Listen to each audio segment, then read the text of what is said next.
Tunashukuru pia serikali ya Jamhuri ya Muungano wa Tanzania chini ya uongozi wa Mheshimiwa Rais Daktari Samia Suluhu Hassan kwa kuendelea kuona mchango mkubwa wa shughuli za uhifadhi pamoja na shughuli za utalii ambazo zinatuwezesha hifadhi kuweza kuendelea kukusanya mapato yanayotokana na utalii.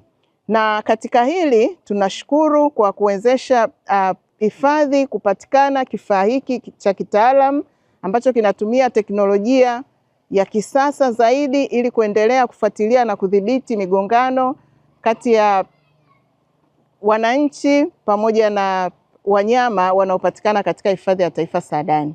Kijiji cha Gongo ni moja miongoni mwa vijiji vitano vilivyopo ndani ya kata ya Mkange.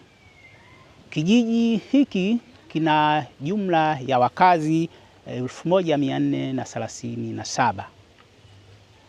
Kijiji cha Gongo kina changamoto kubwa sana ya tembo, na tunaamini kabisa uchumi wetu baada ya kutoka hapa tulipo utakuwa zidi ya hivi ambavyo tulivyo, kwa sababu tayari tuna njia nyingi ambazo za kuboresha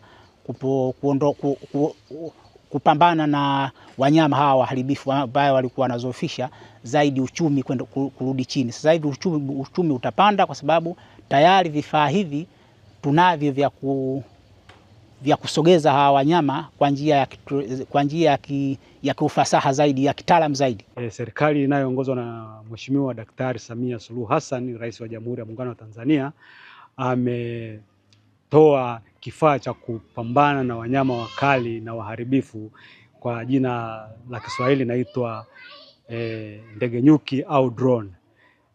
Kwa kifupi tu ni seme tu tunachokiomba katika jamii hii ya watu wa Gongo, tunaomba ule ushirikiano na udumu pale ambapo wanapoona kihatarishi chochote watoe taarifa kwa uongozi wa taifa ya hifadhi ya taifa ya Saadani ili tatizo hilo au changamoto hiyo iweze kutatuliwa kwa haraka zaidi. Hichi kifaa ambacho ni ndege nyuki kitaturahisishia kazi zetu za kupambana na ujangili hifadhini.